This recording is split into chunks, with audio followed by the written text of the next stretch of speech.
All right, the wait is finally over. Our noted speakers and our reflection speakers have arrived. And with this, we begin our technical session 1 for day 2. I request all participants to kindly be seated because we are about to begin the first session of the day. Namaskar and a very good morning to each and everyone present here. I, Daisy Ganguly, take this privilege to welcome back all our dignitaries and other participants along with our guests to the 6th Teachers Conference on Guidance and Counseling. It is an absolute pleasure to have you all once again with us today as we continue on a journey of collaboration, exploration, and innovation that began yesterday. We assure you the same amount of enriching experience which we had yesterday.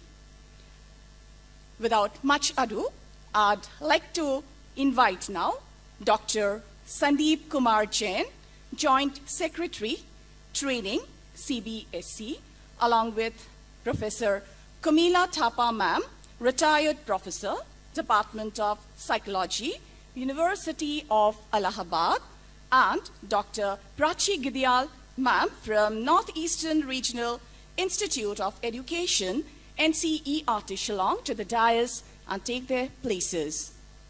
Sir, ma'am, may we have you please?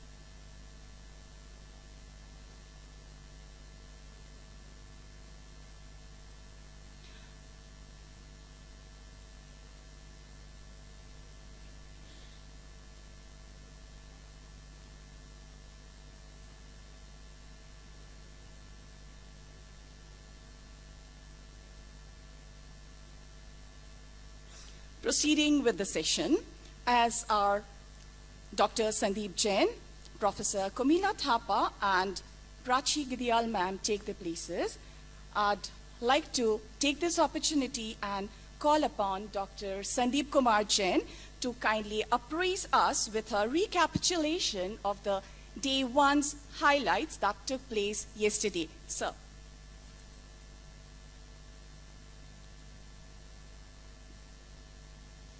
नमस्कार नमस्कार नमस्कार अपनी कहनी ऐसी हाँ एपड़ी एयरकेड हाँ नल्ला एयरकेड भी है okay okay ¿Cómo está? It's Spanish. Actually, when I was in Guwahati, I learned one interesting sentence in SMEs.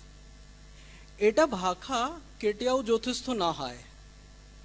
Eta bhakha ketiau jothisto na hai. One language is not enough. ठीक है, तो ऐसे मैं करता रहता हूँ. कभी कभी मैं अपने बॉस को भी स्पेनिश में नमस्ते करता हूँ और वहाँ से बड़े जोर से आता है, अरे भाई हमें हिंदी आती है. ओके, सो फ्रेंड्स, कल का दिन बहुत अच्छा रहा as far as technical session and inaugural session is concerned. बाकी थोड़ी सी व्यवस्थाओं में कुछ गफलत हुई थी, कुछ मिसमैनेजमेंट हो गया था. उसके लिए मैं आप लोगों से, गुवाहाटी टीम की तरफ से, मैं अपनी तरफ से, दिल्ली ऑफिस की तरफ से क्षमा चाहता हूँ. जो भी कष्ट हुआ हो उसके लिए. साथियों, कल का दिन शुरू हुआ था इनॉग्रल के भी पहले प्री कॉन्फ्रेंस इवेंट से. मुझे उम्मीद थी कि जब 8:30 से लोग आना स्टार्ट होंगे तो 8:30 से लेके 9:30 10 बजे तक खाली बैठे रहेंगे क्या. मैंने लोकल प्रिंसिपल से रिक्वेस्ट किया और मौसमी मैडम ने मुझे सपोर्ट किया और उनकी टीम से बच्चे आए और उन्होंने बिहू डांस किया और बिहू डांस पे लोगों को भी लेके आए और थोड़ी देर के लिए मैं भी आया था. और डिस्पाइट माय साइटिका पेन मैंने भी थोड़ा सा ठुमके लगाए थे. So it was really experience for life time, जिंदगी भर याद रहेगा कि बिहू का मैंने ऐसा कुछ किया था. सो उसके बाद हमारा इनाग्रल सेशन हुआ. हमारे एक बहुत अच्छे singer faculty higher secondary school से आए थे, उन्होंने एसएमईज सॉन्ग सुनाए और बहुत सारे लोग जो यहाँ पे नहीं हैं उन्होंने भी बहुत एंजॉय किया यूट्यूब के थ्रू, और मेरे पास प्रेज आ रहे थे कि कितना बढ़िया ये सब चल रहा है. इनाग्रल सेशन चेयरपर्सन ने किया और श्री श्यामल जी एडिशनल चीफ सेक्रेटरी उन्होंने किया. साथ ही साथ हमारे SCRT असम की डायरेक्टर थी हमारे साथ. हमारे डायरेक्टर ट्रेनिंग डॉक्टर रामशंकर जी थे, के चौधरी सर थे, बर्मन जी थे, माटे जी थे, RO और COE head. So it was very good session. And professor Comilla Thapa, thank you very much madam, आपने जो कीनोट एड्रेस में अद्भुत एक कॉन्फ्रेंस के थीम से लेकर उसका पीछे सर्वे क्या बोलते हैं, उस सर्वे के बाद रेमेडी क्या है, कहाँ जाना है रास्ता, मतलब प्रॉब्लम ये है, सोल्यूशन ये है, सोल्यूशन पे जाके ले जाके उन्होंने छोड़ा. Thank you very much madam, बहुत शानदार उद्बोधन था मैडम का. नेक्स्ट जो टेक्निकल सेशन हमारा हुआ था, उस टेक्निकल सेशन में miss Pallavita from IIT Guwahati हमारी सेशन की नोट स्पीकर थी, और रिफ्लेक्शन के लिए हमारे साथ थी Shrimati Rama Sharma ji, ex director media and PR CBSE. बहुत अच्छे पेपर प्रेजेंटेशन हुए. कहीं पे रिफ्लेक्टर्स ने जो एक्सपर्ट थे उन्होंने बोला कि थोड़ा मेथोडोलॉजी में कमी थी, थोड़ा वेरिएबल्स ठीक से मैनिपुलेट नहीं हुए थे, या मैनिपुलेशन हुआ था तो रिलेवेंट वेरिएबल का कंट्रोल नहीं था, या कहीं पे कंसेप्चुअल सेकंड सेशन में, सेकंड टेक्निकल सेशन में ADSD को लेकर एक क्लैरिफाई किया था हमारी एक्सपर्ट डॉक्टर मैथिली हजारिका ने. सो ठीक है, ये बहुत बड़ी बात नहीं है, गलतियां सबसे होती हैं. And you are not hardcore researcher. आप यूनिवर्सिटी में नहीं पढ़ा रहे हैं, ना आप यूनिवर्सिटी में पढ़ रहे हैं, ना आप रिसर्च मेथोडोलॉजी को रोज रोज प्रैक्टिस में लेके आ रहे हैं. इम्पॉर्टेंट ये है कि आपके जो एक्सपीरियंसेस हैं उन एक्सपीरियंसेस को कोट करने की हिम्मत आपने दिखाई, यहाँ तक आप आए और बाकी लोगों के साथ अपने एक्सपीरियंसेस शेयर किए, और यही तो मकसद होता है इन कॉन्फ्रेंसेस का. सेकंड सेशन की कीनोट स्पीकर थी सरिता जाधव जी जो यूनेस्को से हैं, और रिफ्लेक्शन दिया था डॉक्टर मैथिली हजारिका ने जो कि क्लिनिकल साइकोलॉजिस्ट हैं. कल का दिन बहुत शानदार रहा. आप लोगों से मैं उम्मीद करता हूं कि आप लोगों ने गुवाहाटी अच्छे से घूमा होगा. बाजू में कला क्षेत्र का म्यूज़ियम भी है, ब्रह्मपुत्र रिवर है, और भी बहुत सारी चीज़ें हैं गुवाहाटी की जो देखने लायक हैं. माँ कामाख्या देवी का आशीर्वाद ले सकते हैं आप लोग. सो जैसा समय है आप समय का सदुपयोग कीजिएगा. Thank you very much. Now मैं रिक्वेस्ट करता हूं कि एंकर्स जो हैं इस सेशन को आगे बढ़ाएं. Thank you very much.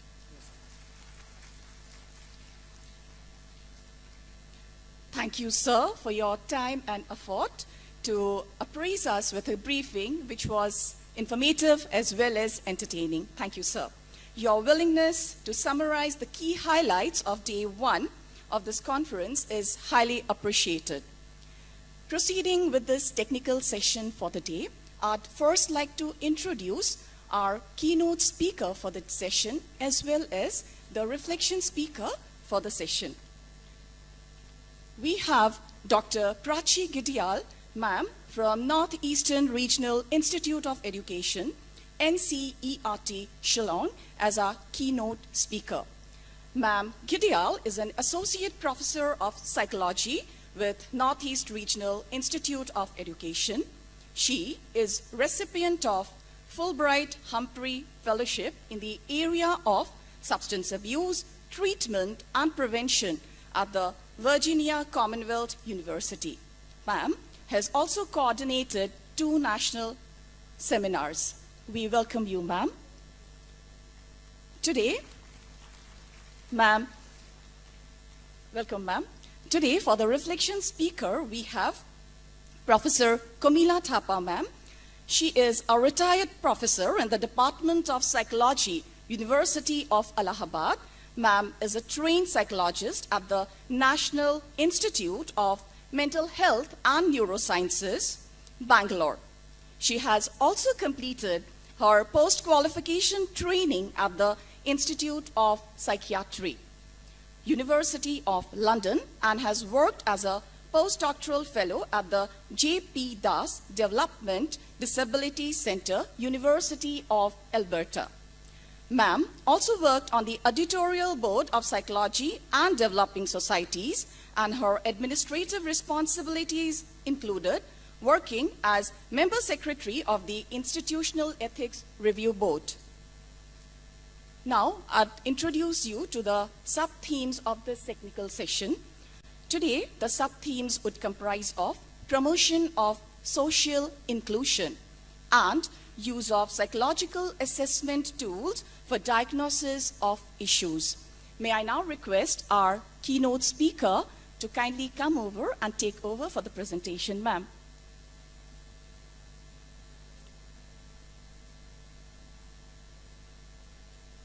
Can we please welcome her with a round of applause?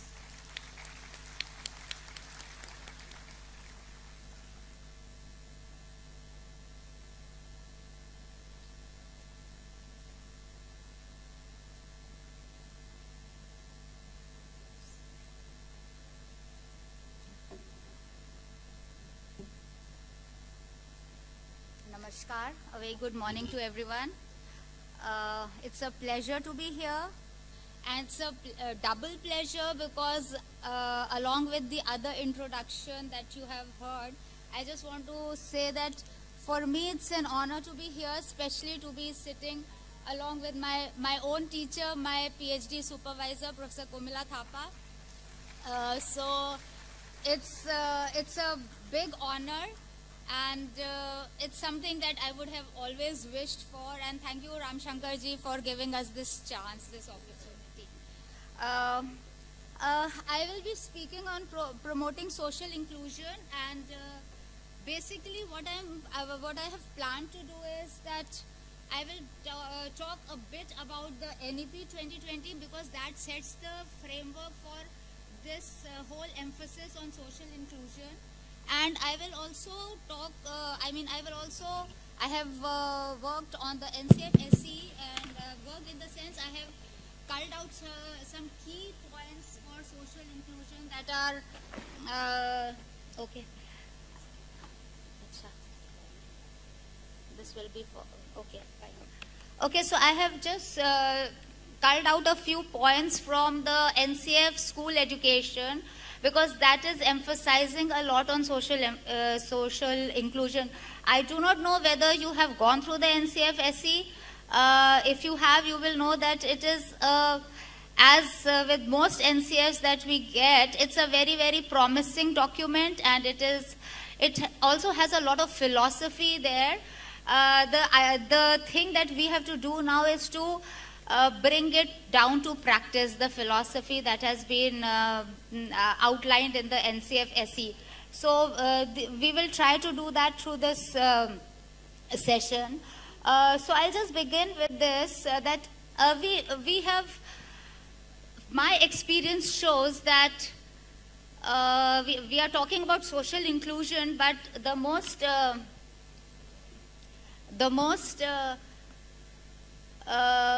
important kind of factor in the division in society that we see around us today. Of course, we will always talk about castes and class and other things, but the different kinds of schooling systems that exist in our country, I personally feel that they are the beginning point of the division in society that we see around us. So when we talk about social inclusion, I think we really need to think about having a uniform school system. That is what I personally feel. Because there are some children who go to a school which is very fancy and equipped with the latest kind of technology and everything.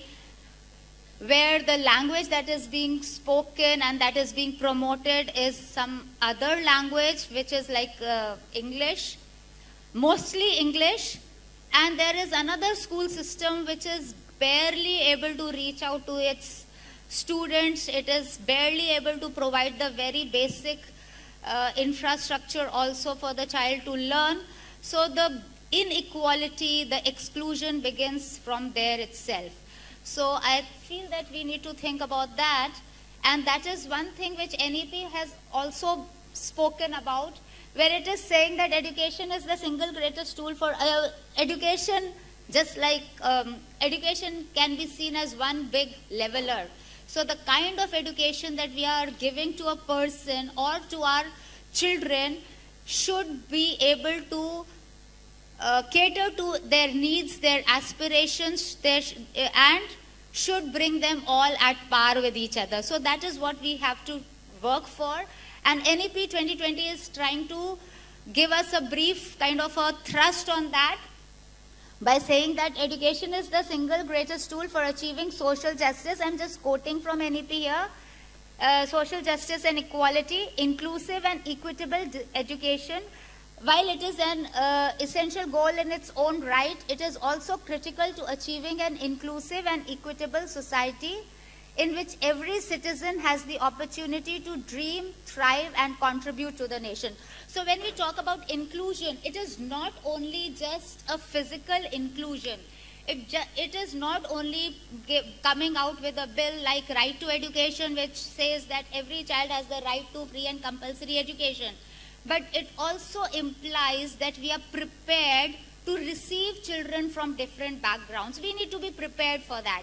We are talking about inclusive education. We are talking about inclusion. We talk about including children with special needs. But we really need to think whether we are really prepared to receive those children. Are we able to do them justice when they come to our school? So I know about this. There's a provision in the RT that you have to have around 25% children in the school from the EWS category.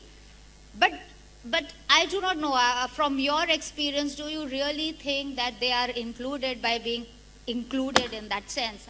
Just being given admission to the school, are they really being included? Because I know of people who said that we do not, when we invite children to our birthday parties, to our child's birthday party, we do not invite those children. We do not invite those children. So the problem with our policies and all is that the policies are really good.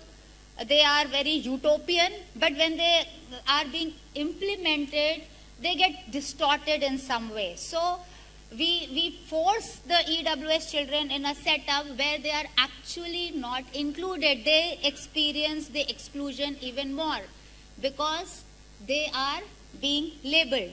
So something that we have to keep in mind is the labeling processes that are going on in our schools. It could be the label of EWS. It could be the label of a child with special needs. It could be the label of a child who is a so-called slow learner. And we are just putting these labels on to children, and we are working with them as per the label. So the label becomes the child. It is the child is learning disabled. The child is not suffering from a learning disability, but the child is learning disabled. Okay, so these are some of the things that we need to become conscious of, and it's a good opportunity for me also to share these thoughts, because school principals could be the leaders of change that we want to, because we know that you are working for the best of your children, for your students, but sometimes what we need is just to become conscious of these things. We are sometimes not conscious. We are because the training that we receive, it doesn't talk about how these things are being played out into the school system. So this is what. So schools achieve educational aims not just through teaching within the confines of the classroom, but also through the inclusion and assimilation of the students into the extant culture and ethos of the school. And it's not only that the child has to be assimilated into the ethos of the school has to be connected to the ethos of the community. Then only we can really talk about inclusion. I will talk about this a bit later. So there have been several attempts. So I just wanted to bring up the case of JNVs. I do not know whether we have any JNV principals here. Do we have any JNV principals here? No. Okay, so the case of JNVs is one which was probably initiated with the idea of bringing education to all marginalized groups also, to those who could not really afford education in the way we wanted them to receive. But the JNVs are wrought with so many problems that the inclusion part becomes very difficult. Though they are one good example of inclusion, JNVs are a very good example of inclusion that is happening. Okay, so the NCF school education on inclusion, I just want to quote from there. The commitment to inclusive education is an integral and important part of the design of the NCF SE. It states that schools must ensure that every student gets full opportunity and access to learn and experience a sense of belonging. So the child needs to belong to the school needs to belong to the community. Okay, so as long as there is this separation between the school and the community, inclusion may not be so easy. To ensure this, schools and the overall education system must take many actions. The curriculum must be truly equitable and inclusive in practice for all students. So I'm going to talk about how the NCF school education has some ideas, some thoughts on how inclusion can be actually brought into the school system. Principles of inclusion. The first thing that we need to remember, and these are some of the things where teacher training has to be. So we know that the NCFTE is also going to be will also be there soon, a new one. So the teacher preparation that we talk about, it is very important that we train teachers. So this whole conference is on guidance and counseling, and I'm teaching the preschool, pre-service teachers, and I'm also teaching in-service teachers, and we are doing a lot of training for the school, the educational functionaries of the Northeast region. So what are we doing on guidance and counseling? We have one paper on guidance and counseling in the B.Ed curriculum, and it does not really take care of the issues that are actually being faced by the teachers. So there is a disconnect between the teacher preparation that we are providing and the actual needs of the school teachers, and so we need to work on that. So these are certain things that we need to communicate. We need to communicate to our teachers. So every child is capable of learning. Children learn best when they are respected, valued, and involved in the learning process. So the very first point of inclusion comes when the child feels accepted, when the child feels that he or she belongs to the system. And a lot of problems that we face in education, and especially the one of dropout, which has been a big issue with our system, is because of the alienation of the child from the whole system of schooling. There is nothing that the child really looks forward to in the school. I should not say that there is nothing, because there are children who love to go to school, but at times there's a disconnect, there's a gap between what the child wants from the school and what the child is ready to, what the school is prepared to give to the school. Okay, so the first thing is this acceptance of the fact that every child, it sounds very philosophical, and it may not be so easy to really believe that every child can learn, that every child is capable of learning. But we need to work with that idea that every child is capable of learning. We need to tailor our methods to the needs of the child.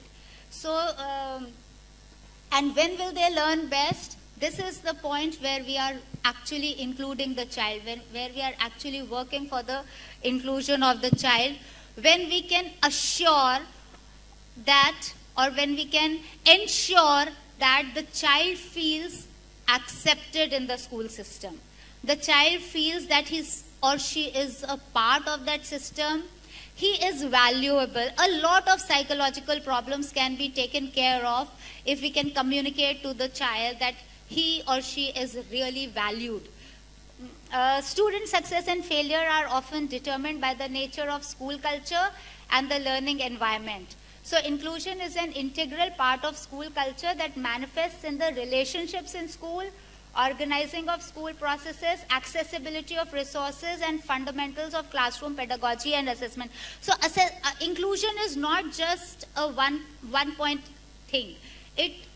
We have to take the whole school approach, where every aspect of the school is inclusive, is ready for the child, is ready for not just the average child, but all children, the child who's very bright, as well as the child who's not so, in inverted commas, who has difficulties in learning. Okay, so we need to upgrade our skills and our competencies to be able to respond to the needs of the child. The school principal is critical for setting the vision and culture and ensuring its translation into practice. So we also run a course in guidance and counseling. That's a diploma course and you might be aware of the diploma course that is done by NCERT. So a big issue that we always face is, they'll tell us, ma'am, 3 महीने तो हमने कर लिया, अभी जैसे ही हम जाएंगे principal बोलेगा तुम छुट्टी मना के आए हो, अब काम करो. Okay, so the attitude that guidance and counseling is like something frivolous or something which is on the boundary, it doesn't really mean, it is not so much part of the teaching learning process. That has to be like, it has to be rooted out, because guidance and counseling is something which is helping the child to become ready to learn. You have to look into the emotional aspects of the child so that he or she is like comfortably placed in the learning process. So the school principals have a major role to play in that, because by virtue of your authority, you can really say what is important. You can make it mandatory for the teachers to give importance to the child's emotional well-being. And once the child is emotionally well adjusted, a lot of things will fall into place. There should be equitable and these are more of the infrastructural requirements, because when we talk about inclusion, as I already said, we are saying that schools should be inclusive. But are the schools ready for the child with special needs? Do you have a teacher who is trained to deal with a child with a learning disability, or a child with autism, or a child who is hyperactive, or a simple child whose language is not the same as the medium of instruction that is being followed by the school? So are you ready for that? So all these schools must make necessary infrastructure and learning resources available to help every student learn better. So example, TLMs have to be bias-free, access to, so sometimes what TLM do we use? We use charts. So TLM is totally skewed towards a child who can see. But what about the child who cannot see? A child who's visually impaired. There are some schools who are working on that, but a lot of schools may not be ready for that. Classrooms must be safe spaces for students to ask questions, make mistakes, and try out ideas. That's all about giving the freedom to the child, the freedom to explore, express, and experiment, which is very, very crucial for the learning process. The last NCF that if you are aware of the last NCF 2005, it was heavily loaded onto the constructivist approach to learning. And what was that constructivist approach? It was basically about learning through your own experiences. Okay, so having adequate number of teachers, this is fine. But teachers need to be able to respond to the context such that principles of equity and inclusiveness are of the highest priority. This, I think we have. Am I using it? Okay, I think I've got hold of this thing. Okay. All members of the school will need to. So when we talk about the whole school approach, we are saying that it's not only the principal or the teachers. It has to be the staff. It has to be the ethos of inclusion has to be there in all aspects of the school. It has to become a value. It should not be a forced thing. It should be coming spontaneously and automatically. So it will need to be sensitized to the requirements of all students. So I was just I got to know of a very good school in Shillong where the children go for swimming in the school, swimming lessons in the school, and there's a child whom I know personally who has a hearing problem.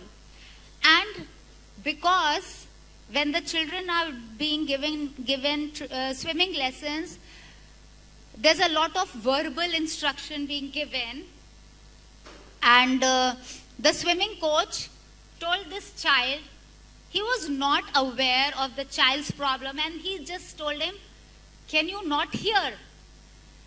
Which is a very common thing which we say to students. It's so common for teachers to tell the student, can you not hear? And we say that to our own children, to our spouses, everyone we say, tumhe sunai nahi de raha hai kya? And the child refused to go to school even after that. So the parents told my son that, see, you can try to motivate him to go. So a very, very simple, innocuous kind of a statement, can you not hear, had this kind of an impact on the child. So when we say sensitizing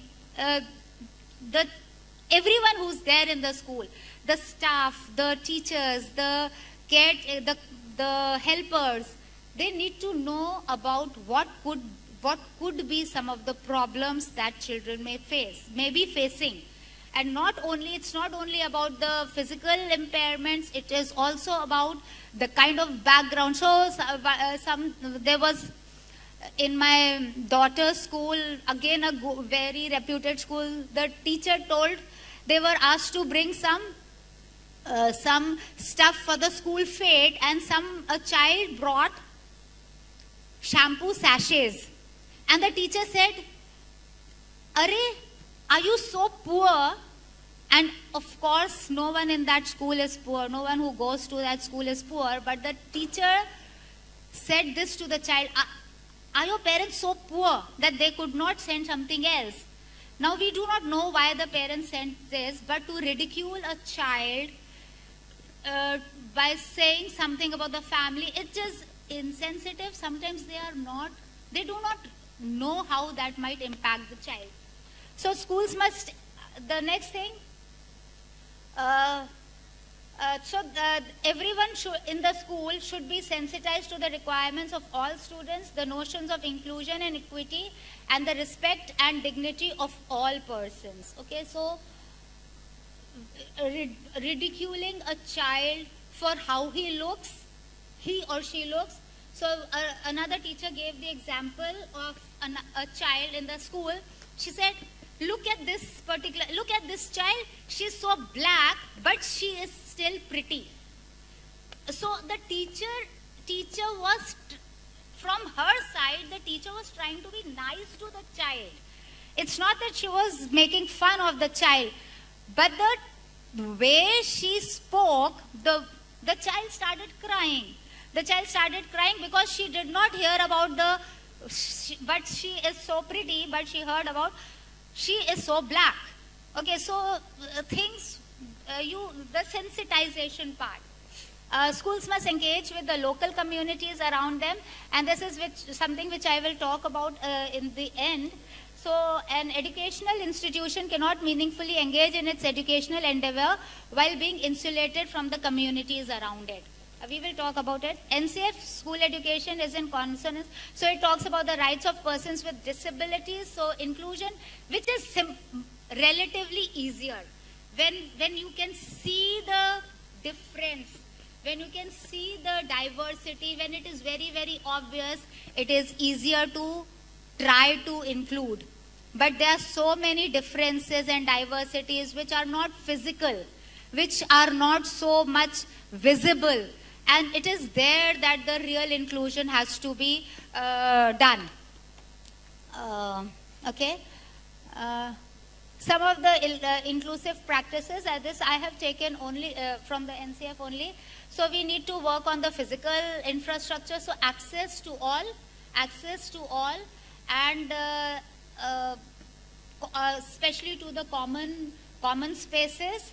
Language is a very, very strong factor for exclusion. When we tell our children, I do not know whether that's the case in CBSE schools, where you tell children, if your school is an English medium school, you fine the child for speaking in the mother tongue. Is it done? Is it done in any of your schools? No? That's a good thing to hear, but there are some schools where the child is not allowed to speak in the mother tongue or in their own language. And what the result is, a very, very disciplined school. Why? Because the child doesn't know how to speak, so he will not speak. The child doesn't ask questions. So I studied in a convent, and when I joined NCRT, I went to a KV, and I realized that children I thought they were very indisciplined. I thought they were talking away and asking their teachers so many questions. But as I worked in NCRT, I realized that this is what the freedom that we talk about is. The freedom to ask questions in the language you are comfortable with. In my school, there were many children who never asked a question because they were not scared of the question, but they were scared of being ridiculed for the language. Because the teacher will probably not respond to the question. The teacher will say, can you not speak a correct sentence in English? So that was what, that was one, I think that was what I feel now in retrospect, that the discipline and the pin drop silence that the school always valued was probably because you did not allow the child to speak up. Okay, so safety, so languages and accents. So sh को स बोलते हैं तो हम लोग giggle करते हैं, वो कैसे बोल रहा है, which is a very, very humiliating kind of a response to a child who's speaking. So these are things which we just have to become conscious of. It's not that we do this deliberately. I also used to be like this only when I just came out from my school. I thought Hindi medium का student पढ़ उससे तो बात नहीं करा जा सकता है. But when I realized how it impacts and what a stupid kind of a difference it was कि कौन हिंदी में बोल रहा है और कौन इंग्लिश में बोल रहा है, कौन श को स बोल रहा है, कौन र को र बोल रहा है. So that very being so fussy about how the child is speaking, it excludes the child from the process of learning. Okay. Safety, students feel safe enough to take intellectual risks, make mistakes, experiment, and freely express their opinions. So giving a wrong answer, fine, it's okay. Of course, children can laugh at it, but children should not laugh at the child. The children can laugh with the child. So that is something that we need to promote. Okay, fine. I think I will not get into all those things that are obvious. So children with special talents, the gifted child, often we have been preoccupied with a child with special needs in the sense of a child who is not able to manage with the average child. So I read in one of the books that the average teacher teaches to the average child. But where the child who's below that level and the child who's above that level, both are being left behind. We are always assuming that it is the child who is not so good in studies who is left behind. But it is also the child who's very bright and is gifted who is often left behind. Okay, because he is far ahead of the pace which is being followed in the class. So being a bit aware of the children who are gifted, who have special talents, rethinking the pedagogy, because the same pedagogy may not apply may not be very useful for the gifted child. Supportive and democratic school culture, which again means that now the emphasis, now because NEP has talked about the gifted child and a lot of work will be done with them. So what about the average child who's neither good nor bad? He's the average child. Where does do we cater to that child's needs also? So in the process of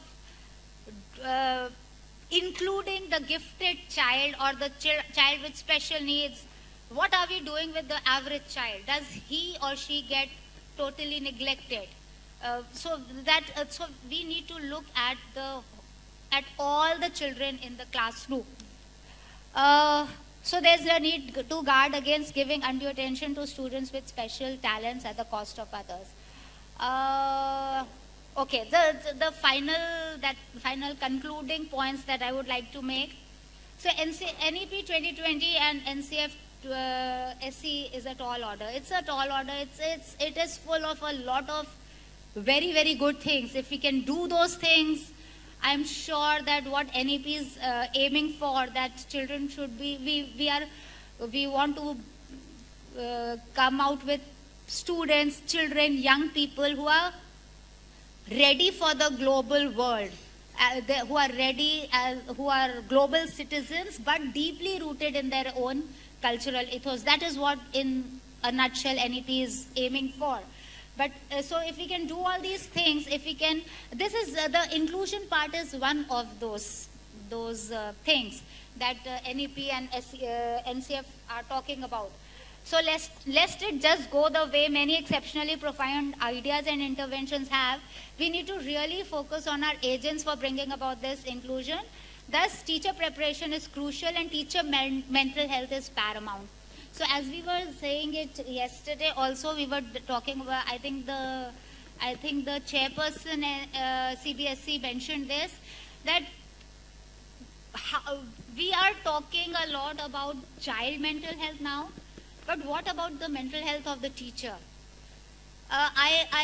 When we do training for guidance and counseling with the KV teachers and the JNV teachers, the stress that they are under, the stress of constant evaluation, the constant this fear that if they do not perform as per the standards, this is something that is going to happen to them. It might be getting translated into their relationship, how they are relating with the child. Because some of them told me, madam बच्चा school नहीं आया तो हमें घर में जाना पड़ा उसे पकड़ने के लिए, हम आगे के दरवाजे से घुसे, वो पीछे के दरवाजे से भाग गया, and then we are held accountable कि बच्चे के मार्क्स इतने क्यों नहीं आए. So when we talk about inclusion, we talk about the mental health of the child, because we अभी तक जो बोला हम लोगों ने, that was basically about the learning disabilities, physical impairments, but there's a lot happening in the emotional sphere, and a lot of exclusion happens when children are not emotionally well adjusted, when their well-being, their psychological well-being is not taken care of. The fear, the anxiety of going to school, the anxiety of not being able to do well in the exam, the isolation that the child faces when other children do not accept him, or when the teacher singles out a particular child and says that अरे तुमको नहीं समझ में आ रहा, सबको तो समझ में आ गया. Okay, so the emotional aspect of inclusion is very, very crucial. So finally, the teacher's mental health also is because we are talking about the whole school approach. We are saying that all elements of the school need to gel together for us to be able to actually work for the child to learn in a safe and accepting environment. Okay, so we have to give a lot of importance to the well-being of the teachers, the teacher well-being. We have mentioned inclusion for economically and socially marginalized groups, and also with the new, we have brought in the hitherto marginalized group of the gifted children, but we need to also give, so that is what I was saying, alienation. Alienation is one important thing which I have picked up out of all the emotional and psychological factors, because the suicides that are happening with young children these days, the dropouts that we are, so suicide is probably the most extreme form of this of manifestation of this alienation, but dropping out is the beginning. When the child just, or maybe I can say that the poor performance in the class is probably a symptom of the alienation, because there's no match between what the child or what the child's context emphasizes on him to aim for, and what the child is being given in the school. So we have to, alienation is one important reason when the education system does not align with the needs and aspirations of the community. So we did a research years ago, and the people in the village, I will just be winding, I have just one more slide, I'll be winding up with that. So the people, we asked people in some of the villages in UP, why they were all sending their children to English medium schools. English medium schools, और English medium school क्या था? गांव का English medium school, जैसे कि they said Ganga convent. Can you imagine convent being Ganga? It is not possible. Okay, so कुछ भी नाम रखा और उसको बोला English medium school, and people were not sending their children to the government school just because they wanted the child to learn English. So now what are we saying? We are saying from NEP, in NCF, we are saying mother tongue education. We are saying, और क्या कर रहे हैं हम अंग्रेजी में बोल रहे हैं, और हम अपने इन लोगों को बोल रहे हैं जो आ रहे हैं पढ़ने कि तुम हिंदी पढ़ो या अपनी भाषा पढ़ो. So the disconnect, the gap between, because what is English is seen as a tool for upward mobility. I was in an interview for interview board for the selection of a Hindi teacher, and I'm telling you this is a fact. They did not select the candidate Hindi teacher के लिए क्योंकि उसको English बोलना नहीं आता था. So it's all very okay. So we are talking about alienation, because what I want from the education system, if I'm not getting it and I'm being told that this is right for you, there the problem will be there. Okay, so teacher education needs to include methods for the recognition and fostering of, okay, I think we have done this. This is the last thing that I need to say. So schools need to be connected with their communities. Schools connect superficially when they apply their body of knowledge to the community without making any changes in the former to resonate with the community's needs, aspirations and values. This lack of connect leads to both working at cross purposes rather than in tandem. So we need to work in tandem with our communities. So when we are talking about inclusion, it cannot be only within the confines of the school. It has to be in tandem with the needs of the community at a larger scale, on the whole. So a thriving school system needs to derive its sustenance from the community it serves and be a responsive system in the socio-cultural context. I think I will just, that was the last thing. Thank you very much. And if you have any comments and questions, please.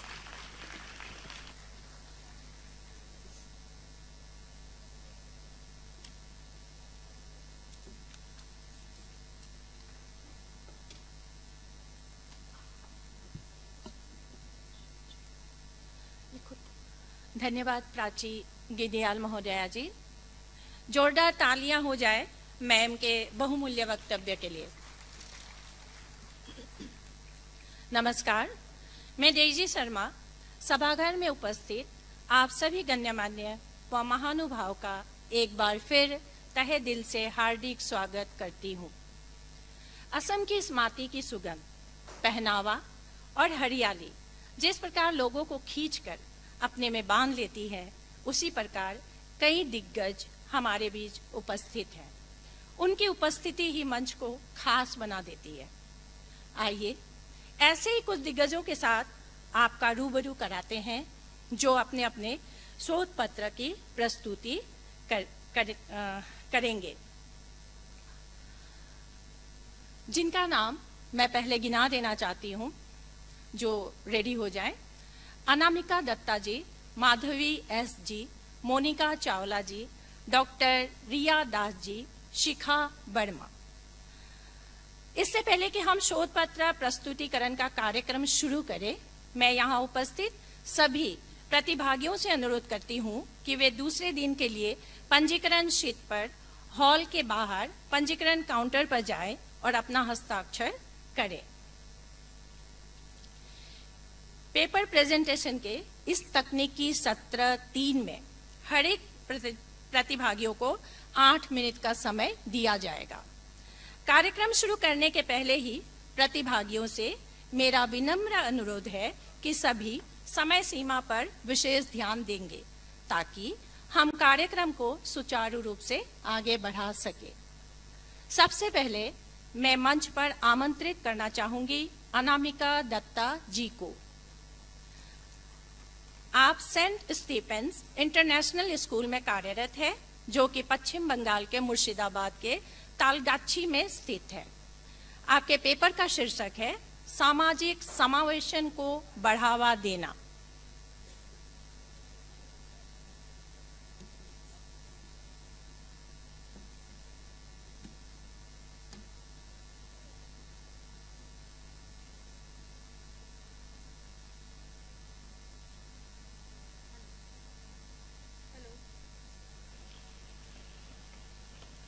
Good morning, ladies and gentlemen.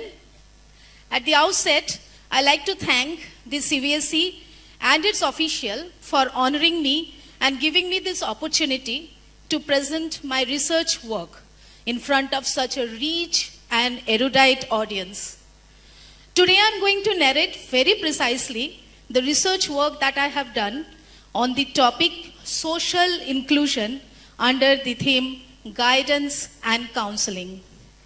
During the lockdown days, when all were passing through a very tumultuous time, I was confronted with the hard reality of massive inequality prevailing in the society. And this sparked in my mind that I must do something to mitigate this inequality and discrimination. I began pondering as to what could I do. Then it came to my mind that we can counsel the students and bring about a change in their mindset. Then I made a plan and started my endeavor of experimenting guidance and counseling from April 2022 onwards. And my work is still going on. For my research work, I chose the students of class 6 to 8, 12 to 14 years of age group. The students were from diverse backgrounds to make the students more accurate, broad, and balanced. In the pursuit of my endeavor, I initiated some changes in the school. Earlier, sections were designated as Section A, Section B, and the students were accommodated in those sections as per their academic excellence. So over the years, a superiority complex and on the converse, an inferiority complex was breeding among the students and their guardians. So I changed the naming system. The sections were named as Daisy and Tulip. The students were accommodated in order of their admission. In our school, the students are assigned to 4 different houses, namely Ram Mohan, Tagore, Gandhi, and Subhas. Earlier, this house allotment was permanent, and so an impulsive attachment of the students grew to their houses, and that in turn resulted in growing animosity among them. I decided to change the house assignment annually and randomly through lottery. I also made changes in the seating pattern within the classrooms. Earlier, students sat as per their own convenience, but usually the better students were preferred in the first rows. It was decided that the seats of all students except the children with special needs will be rotated in different orders.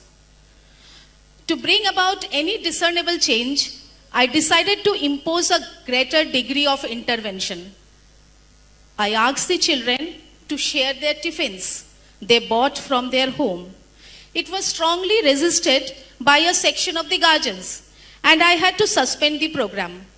So I insisted on convincing the aggrieved guardians and persuade them. They became soft, and I began again. This time, I first informed the students about my plan. It started with exchange. It was exchange and not sharing. But within days, the quality and quantity of snacks began to decline and diminish. Seeing this, I stopped the system of exchange and declared that the students will have their own tiffin. Expectantly the next day, both the quality and quantity of the snacks improved dramatically.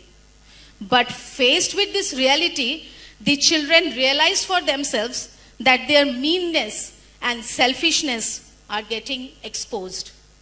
I also counsel them now accordingly, and the system of exchange was introduced again. This time, it worked.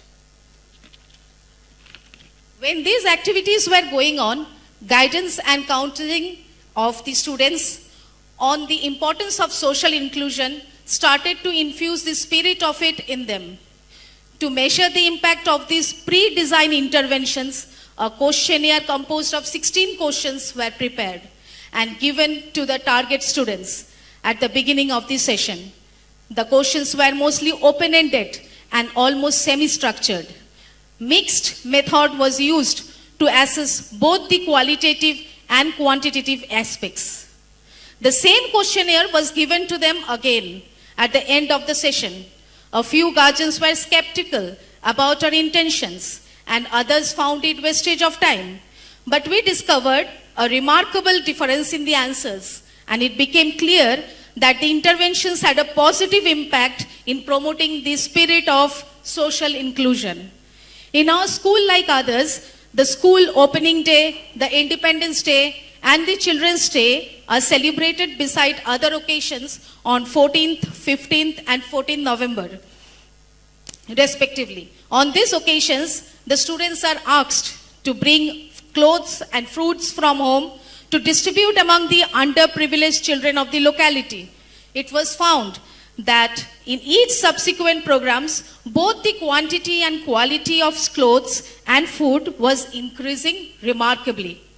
After observing these encouraging changes, I decided to interview each and every child about their perceptions and opinions. Along with some of my fellow teachers, we talked with the children one by one in a very friendly and approachable manner. The students too realized the positive impact of pre-designed interventions on them through guidance and counseling in promoting social inclusion. Meanwhile, many additional extracurricular activities were also introduced to impart more practical knowledge and nurture different kinds of skills. This ensured greater participation, and every children got the opportunity of expressing themselves and nurture their talents or interest. This increased their self-confidence and resourcefulness and also made them realize their shortcomings. Nowadays, the importance of guidance and counseling as an integral part of education is unquestionable and immense, so I need not have to elaborate on it. My present endeavor was just to experiment the tangible difference that guidance and counseling can bring about in the students with regard to social inclusion. My research work, which is still continuing and remains unfinished, has already made it adequately clear that guidance and counseling has a very positive and perceptibly strong impact on social inclusion. In our country, Bharat, which is so rich in diversity, spanning over caste, creed, religion, language, culture, and of course, economic disparity, the application of guidance and counseling in promoting social inclusion is far more important. I once again extend my gratitude from the core of my heart to the CBSE and its officials for honoring me, and thank you all, ladies and gentlemen, for encouraging me during my humble presentation. Thank you once again. Namaskar.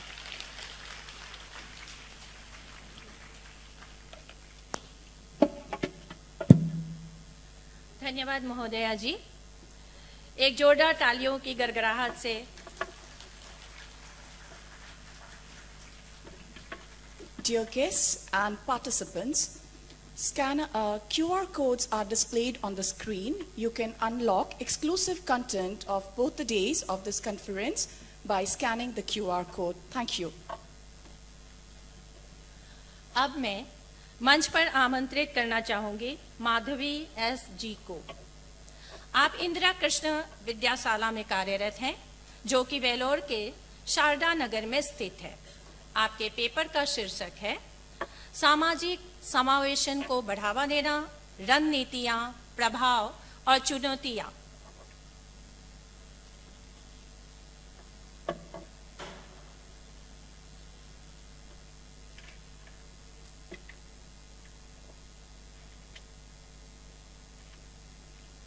A very good morning, namaste, salam to the august audience present both on the dais of the dais. Today, I'm really grateful to the COE, Guwahati and the CBSE for giving me this opportunity to share a few thoughts and the thought process that I have come up with. I'm Dr. Madhavi, who is the principal of Indira Krishna Vidyashala, Bangalore. And I'm also pursuing PhD at Christ University currently, sociology as my discipline. And also have been working on a lot of issues that are related to the subject. And though my focus is mainly on the digital mode of imparting value education in the schools at school level, this also has been giving me a lot of inputs as to how this particular topic that I'm going to present today also has come into the view. So let me take you through this particular topic quickly. So even before I could start, I would like to share a few moments as to what led me to do this particular presentation. So if you all are aware, हुस्न पहाड़ों का है कारवां, हुस्न पहाड़ों का क्या कहना कि 12 महीने यहाँ मौसम जाड़ों का. Sorry if I had to sing this song. The reason behind this is the great composer, music director of this particular song doesn't actually know how the beauty of the mountains is. Yet, he composed this song. I'm talking about none other than the legend Ravindra Jain ji. Also, the Helen Keller. Have you heard the name? Does it ring a bell? Yes, the multi-talented and multifaceted, the person who was born with blindness and several other special characters that she was born with, also was the big name in our education, especially in English literature. If I'm talking about even the legendary singer, Kishore Da, fondly we call him, the Kishore Kumar, the legend, he was also a stammerer, but he was advised to take up music classes which will enhance and make his speech more clear. And that basically he wanted to be an actor, but he then turned out to be an amazing singer. So not delaying further, let me take you through my journey of this particular topic, promoting social inclusion, strategies, impacts, and challenges. So there are 3 P's that I'd like to explain over here to begin with. One is the people, the human resource, which is very, very pivotal. The policies, which makes this human resource efficient, and of course the place that makes everything effective, are the main sources as to how we can promote social inclusion. The abstract of this particular presentation is basically that it presents a systematic view on the promotion of social inclusion. It examines various strategies and interventions aimed at fostering inclusion. It explores the impacts of social inclusion on individuals and communities alike. It discusses challenges and barriers encountered in promoting social inclusion.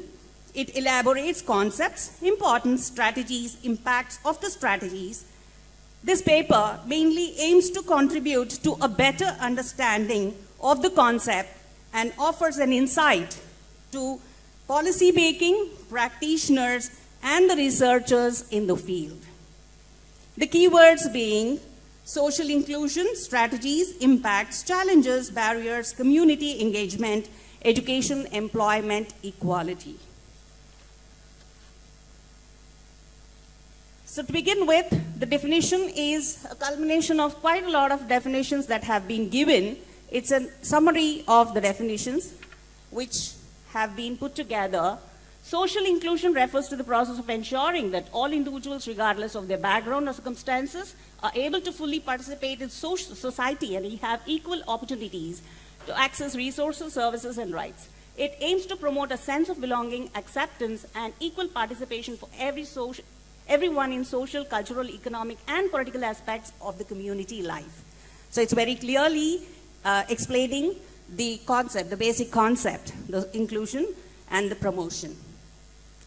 So the importance of social inclusion is to create equitable and cohesive societies. It also highlights the potential benefits of social inclusion, including improved mental health, increased social capital, and enhanced overall quality of life. The objectives basically is to understand the current state of social inclusion, examining successful social inclusion initiatives, identifying barriers to social inclusion, assessing the role of education, recommendations for promoting social inclusion, measuring the impact of social inclusion interventions, long-term sustainability of social inclusion efforts.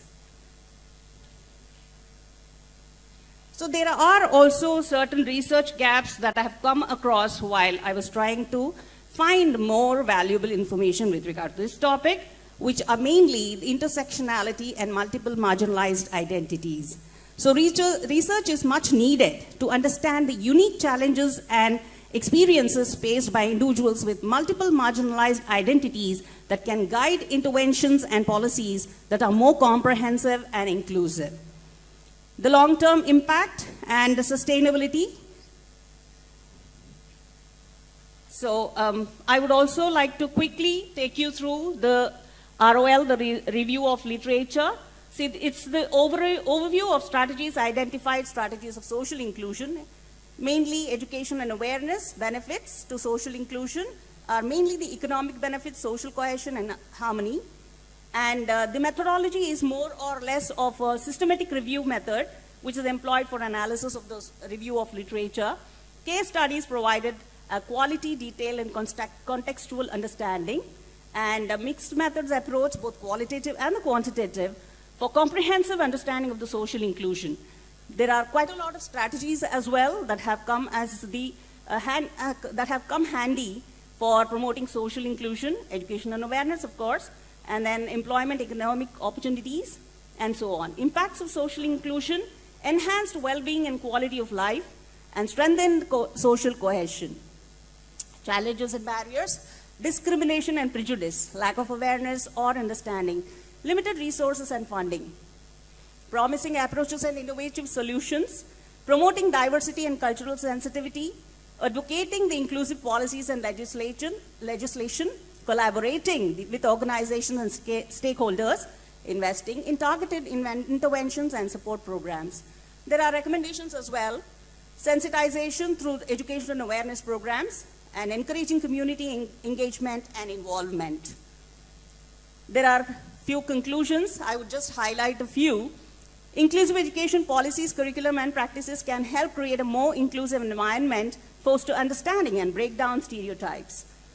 Also, in building inclusive communities requires collective effort.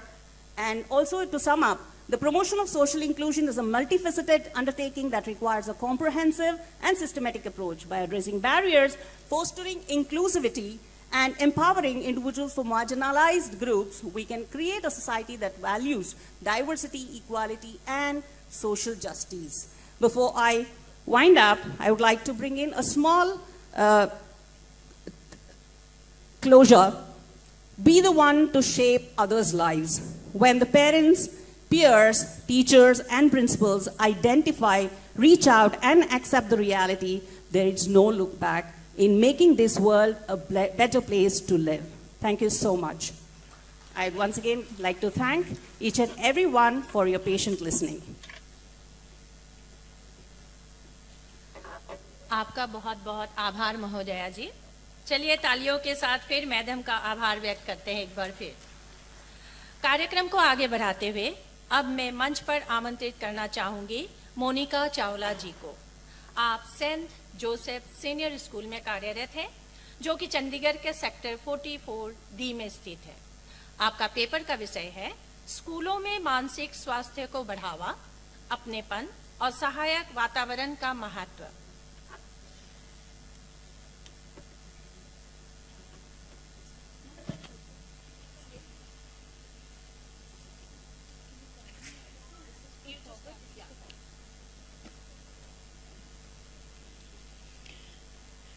किसी ने बचपन से पूछा बता तेरा कारोबार क्या है।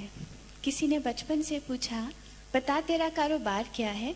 बचपन ने कहा खुशियों की एक छोटी सी दुकान है इस नफरत भरे बाजार में। And you are the guardians of that shop of happiness. A very good morning to all the guardians, including the CBSE team, the officials, and all the edu leaders present here. I would like to start my presentation with a quote from Rigveda, Anu Bhadra Kartavo Yantu Vishwataha. Let noble thoughts come to us from all directions.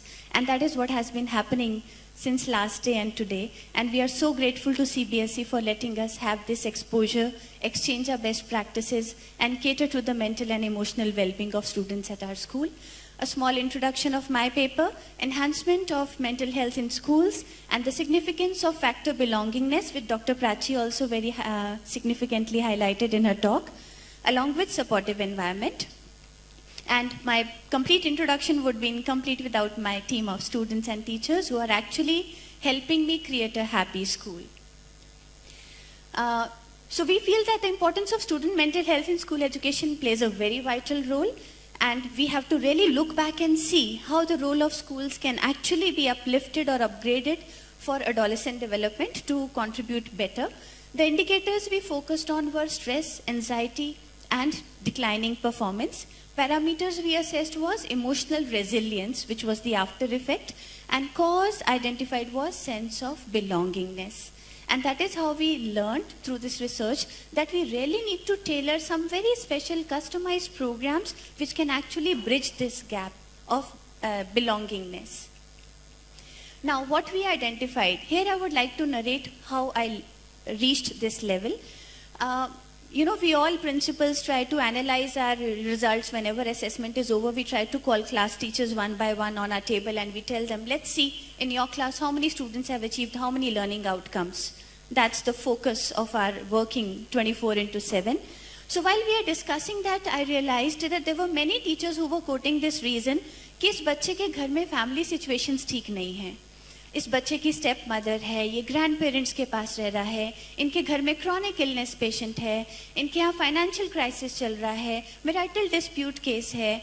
ऐसा कहकर वो सोचते थे कि ma'am हम इसके लिए कुछ खास नहीं कर पा रहे हैं because we are working hard but the family is not supporting, so the child is not responding to the support given by us. And this reminds me of serenity prayer. Serenity prayer says, "Oh God, grant me the serenity to accept the things that I cannot change. Grant me the courage to change the things that I can. And above all, grant me the wisdom to know the difference between the two." Family situations we cannot change, but students' mindset we can change. If belongingness is missing, we can add that. And we have to learn that discrimination and, like always, feed our teachers with VV versus LL. VV is victims vocabulary. बहुत काम है, ये भी करना है, वो भी करना है, 40 बच्चों को पढ़ाएं या इन 2 बच्चों को देखें. And leaders language. I am blessed to be an angel in the lives of so many students. There are many who will get transformed just by my touch, just by my smile, just by my word. I don't have wings, but I am an angel. So it's very important for us to understand and tell our teachers कि victims vocabulary छोड़ो. अगर आपको proof reading के लिए भी content आता है, report बनाने के लिए भी वर्क आ रहा है, असेसमेंट भी आप ही की पसंद की जाती है, you are blessed soul. Try to take it as a blessing. You are a leader. So multitaskers he change लाएंगे और वो चेंज हमें लाना होगा by motivating everybody in our family and in professional arenas to use LL, not VV. We are not constructed to be victims. We are built to be leaders, especially the educational fraternity. तो VV को drop करना है, LL को पकड़ना है. हमें लगा कि उन बच्चों में लैक ऑफ बिलोंगिंगनेस है बिकॉज फैमिली अपने प्रॉब्लम्स में इतनी उलझी हुई है कि उनको कोई डेली बेसिस पे पूछ नहीं रहा कि बेटा आज दिन कैसा गया, खाना खाया या नहीं, आपका टेस्ट कब है, सिलेबस कितना है, आता है या नहीं आता. तो लैक ऑफ बिलोंगिंगनेस को हमें लगा ऑब्जेक्टिव होगा कि हमें उस पोर्शन को केटर करना है. लैक ऑफ सेल्फ एस्टीम उसका एक बाय प्रोडक्ट बन जाता है because there is nobody supporting the child. तो लैक ऑफ सेल्फ एस्टीम आएगा ही आएगा, तो हमें उसको स्कैफोल्ड करना होगा, वो हमारा ऑब्जेक्टिव बन जाता है. इसकी वजह से ही यही स्टूडेंट ज्यादा वल्नरेबल हो जाते हैं बिकॉज अगर पीयर ग्रुप में कोई कुछ गलत दिखा रहा है या सिखा रहा है, they feel nobody is looking at me, let me see who is loving to sit with me or talk to me and let me try to at least get hooked to this person for whatever reason it may. So they get distracted very easily and they're also vulnerable category. तो हमारा objective बन गया कि इन vulnerable souls को valiant souls कैसे बनाया जाए. That became the objective. और therefore we felt that thereby we'll be shaping a mental well-being program in our school and strengthening their academic engagements also, which will definitely lead in improving their performance from where we started. The A of the case was they were not performing well. So the programs we introduced first was PCA, Personal Care and Attention Program. मैंने teachers से ये कहा कि let us find out ऐसे कितने बच्चे हैं पूरे स्कूल में. We have a strength of 3000. तो 42 स्टूडेंट्स के नाम आए जिनकी बहुत सिवियर फैमिली सिचुएशंस हैं, जिनमें बच्चों को बिल्कुल भी ध्यान नहीं दिया जा रहा. They are not even taking bath in the morning, not having anybody to give breakfast or packed lunch for them. And then I felt I have to connect with them, with somebody in the school amongst the teachers who can be a friend, philosopher and guide, who can be their personalized motivator and just has to greet them every day.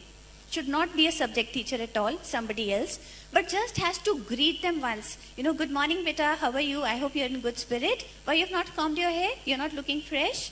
Did you take your breakfast? Do you have lunch in your bag? That's it. Nothing about academics. And if the child is not coming to the teacher has to go and meet the child. If the teacher is on leave, she has to call that child and ask. But it's important to consistently follow this practice so the child feels, I belong to this teacher. She belongs to me. She's there to hear me. She's there to see the smile on my face. And she's trying to work on my mental peace and well-being. So that was the purpose. Then I asked my teachers, because we should not ever force upon our staff, they're already overburdened. I said, who would like to volunteer? I got 68 teachers list for 42 students, so it was quite easy for me to pick and pair.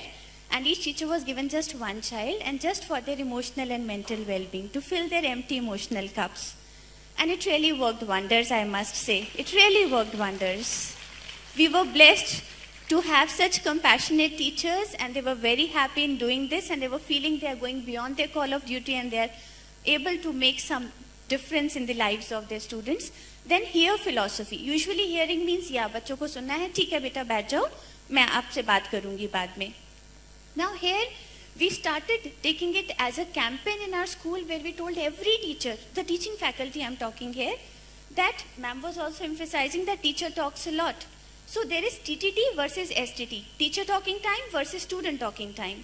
आज के times में 21st century पेडागॉग्स के लिए और 21st century teaching techniques जब इतनी popular हैं, हमें ये इंश्योर करना है कि हमारी क्लासरूम्स में टीटीटी बहुत कम हो और एसटीटी बहुत ज़्यादा हो. स्टूडेंट टॉकिंग टाइम ज़्यादा होना चाहिए, और वो सिर्फ क्वेश्चनिंग के लिए नहीं, आपके लेसन प्लान्स ऐसे होने चाहिए जहाँ पर students they are pouring out their experiences about the content which you had shared with them one day before or whatever way you feel convenient. So TTT has to be reduced and STT has to be increased. And here philosophy, we took hear word as an acronym. H for hearing, E for empathizing, A for analyzing and R for resolving. बच्चों को ऐसे सुनो कि आप सिर्फ उन्हें सुनने के लिए सुन रहे हो, ये क्लेम करने के लिए नहीं सुन रहे कि मुझे आपसे ज़्यादा एक्सपीरियंस है बेटा, जो मैं कह रही हूँ वो करो. That is not important. We are here to hear them. Most of the things are resolved when somebody is hearing us. We have a problem. We are, full up to the brim. We go to somebody and we talk it out and we are able to resolve it. We say, oh my God, I got the way, what I was looking for. So children need to be heard, they need to be empathized, they need to be analyzed, and there are some conflicts about their thoughts and emotions, they have to be resolved by the teacher. So that philosophy was conveyed to all the teachers and they followed it, and they felt that the students are feeling much better. They are feeling heard, they are feeling understood, they are feeling accepted, they are feeling acknowledged, they are feeling connected. Thank you so much. I knew it's coming to me. Minutes of mindfulness. Here we thought that the same group of students need to be forwarded certain videos and songs on resilience, endurance, because tough times nobody can escape. We can't have any immune system against challenges or troubles in our lives.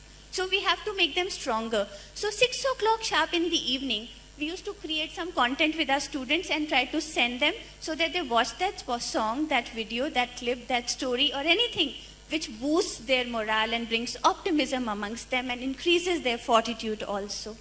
Then why hide when you can seek?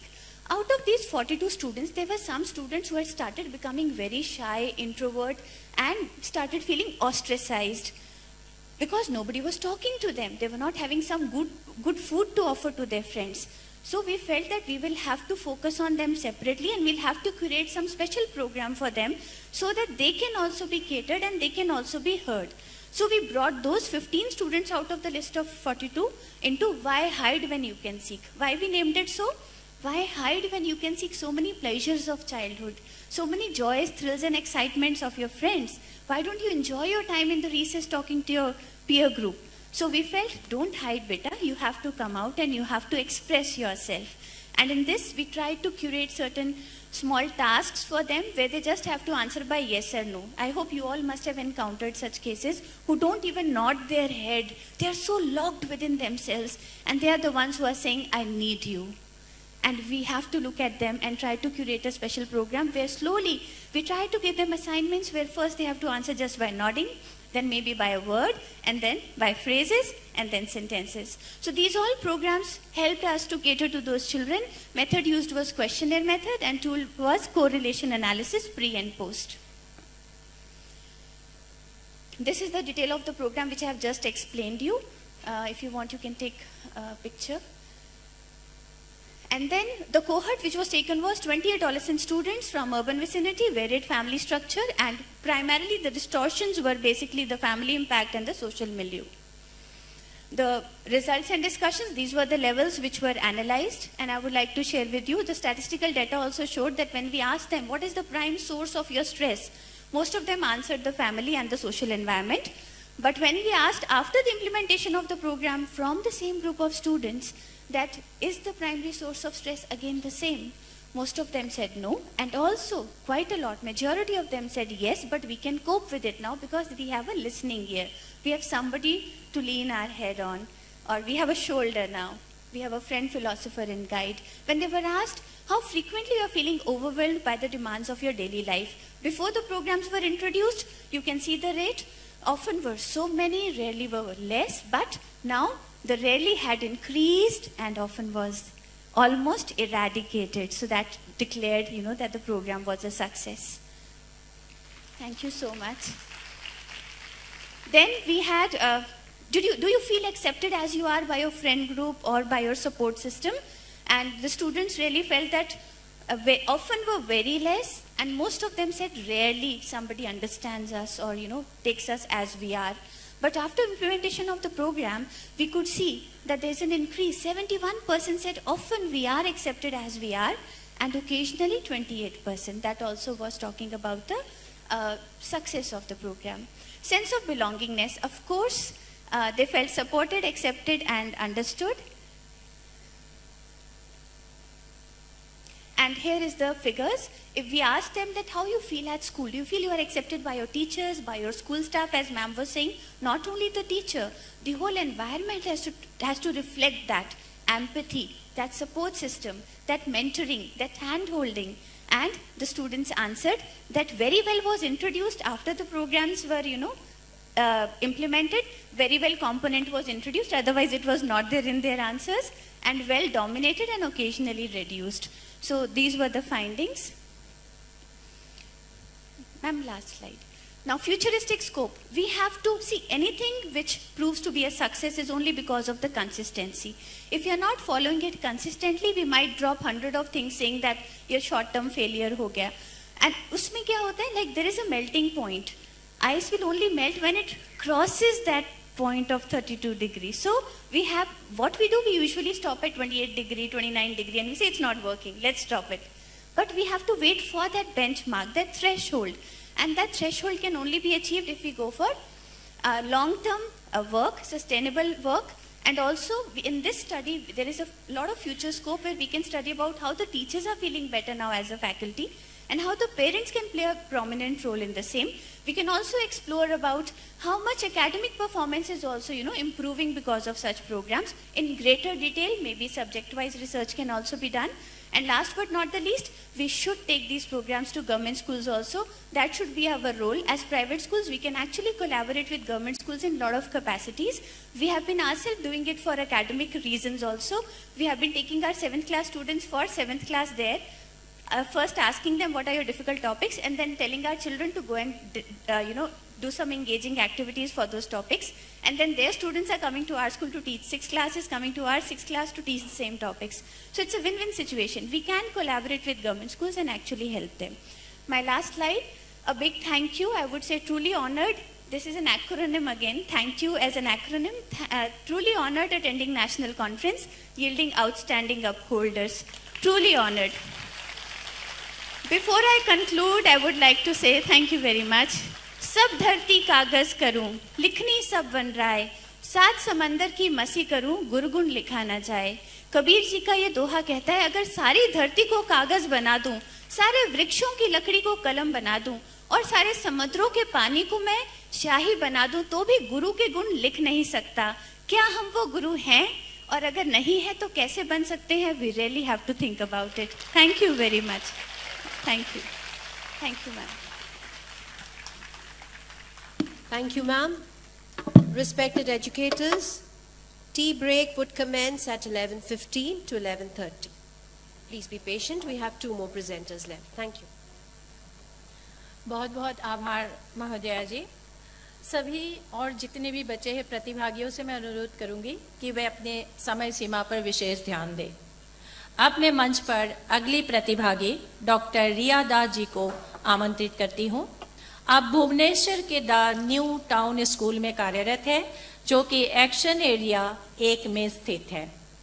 आपके paper का विषय है मनोवैज्ञानिक मूल्यांकन में नवाचार, मनोवैज्ञानिक मुद्दों के निदान के लिए कला और खेल माध्यमों को उपकरण के रूप में एकीकृत करने की सर्वोत्तम प्रथाएं।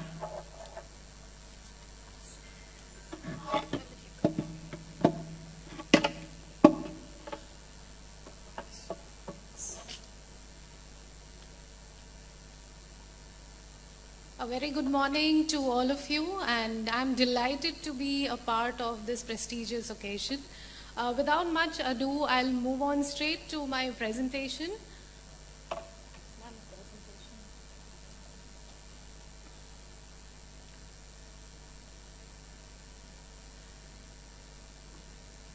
The topic for my presentation, basically it is a case-based presentation which has been done through like 14 years of my experience, and it highlights art and play-based techniques in diagnosis of certain psychological issues.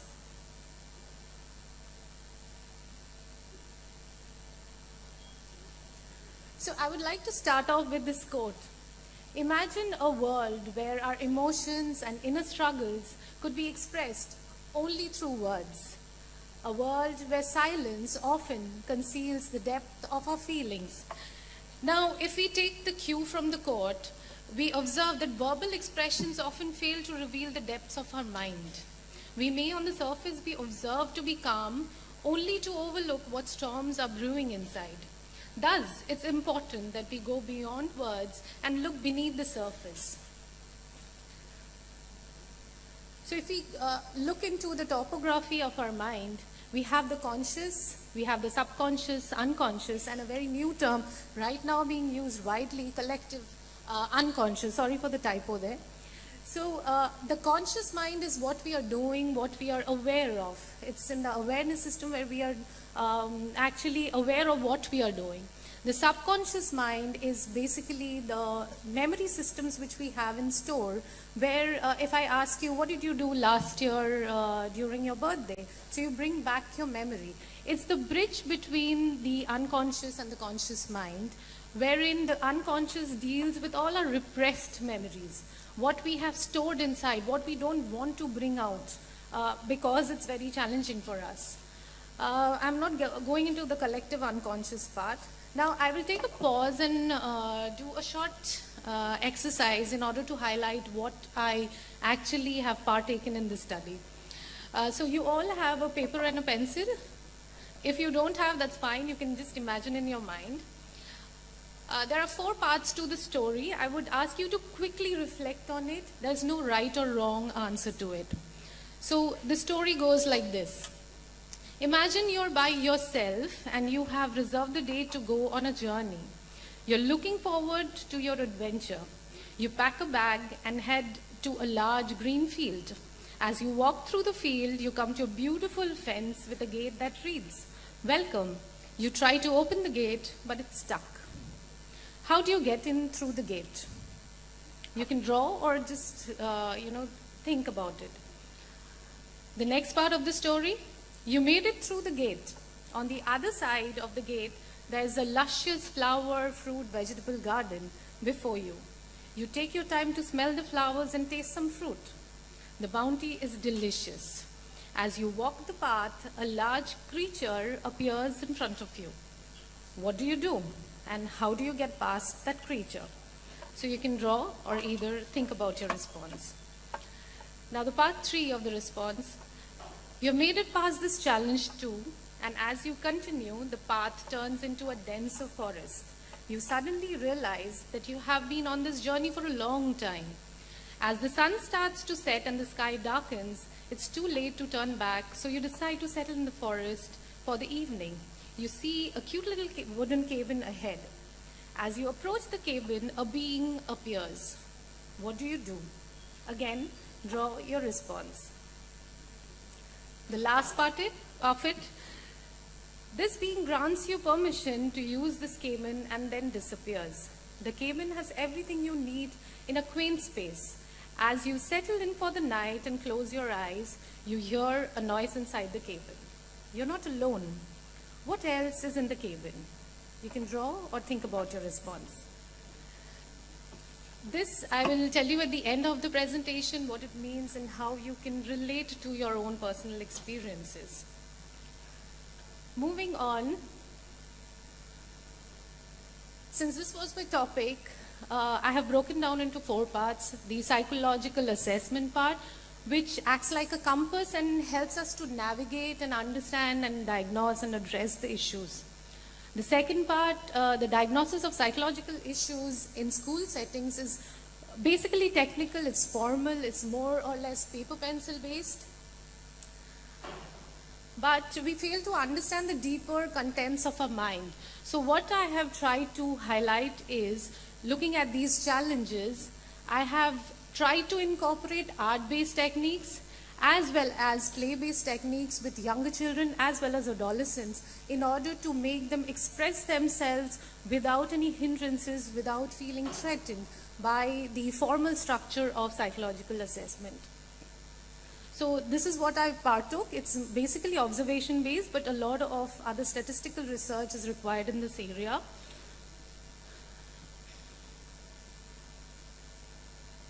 So these are a few techniques which I generally use. The standardized techniques are widely used by a lot of you, a lot of the psychologists here. The DAP, the HTP, the person picking apple from the apple tree, the diagnostic drawing series, picture frustration test, TAT and Rorschach. These are a few examples. Through these tests, we generally look into career decisions, decision-making patterns, personality patterns. This TAT first card had helped me once with a child who had faced suicidal ideation. So with the first card of TAT, she expressed through a story that this particular character in the story was having suicidal ideation, and we could address it immediately. Otherwise, she was a very quiet child. She never, came up with certain revelations about her thoughts. This is an example of the diagnostic series drawing, Rorschach. Picture frustration test is another fun way of dealing with your anger patterns, which our teachers widely use. And we have been, incorporating these in life skill classes also with the children, where they come up with their anger patterns and we discuss further in one-to-one sessions. This is an area which I've been working a lot with. This includes scribbles, doodles, drawing analysis, color analysis, vision boards, storytelling, creative visualization, which I just did with you all, maybe very precisely, and other art-based CBT techniques. So these are a few examples. I don't have much time to discuss each of them. And play-based techniques also include the genome, where children talk about their families very easily through the sand tray. The dollhouse, and this is a play therapy setup. So basically, there's a lot to talk about on these slides, but unfortunately, since there's no time, I cannot talk about it further. But I would like to highlight here that my observation with children using art and play-based techniques have been fantastic. They open up quite easily and they respond very easily, and rapport build-up is very quick as compared to other standardized techniques. So wrap-up reflection, which I had talked about a few minutes back. In the first drawing, you had to open a gate, and the second drawing, you had to deal with some being. The third one, there was a person standing, and the fourth one was inside a room. So what did you actually do? If you self-analyze, you will see either you have an aggressive pattern where you're breaking in, you're destroying stuff or damaging or trying to kill or scare someone, or you have a passive way where you're waiting, freezing up, running, getting very scared or not knowing what to do. The balanced format is the assertive type, which is involving problem solving, negotiation, maybe giving and taking and talking about it. So this was one very brief technique which we generally use in reflecting how your response styles are. And if you see that if you have a passive way of looking into things, most often you are prone towards anxiety, fear, and freezing responses where you don't know what to do exactly, and decision making gets hampered. Along with that, aggressive styles, you're impulsive. There are ADHD patterns, which of course it's my observation, but we need more in-depth study in this. Thank you for your patience listening, and I'm glad I'm here and I got a chance to speak to all of you. Thank you so much. Thank you.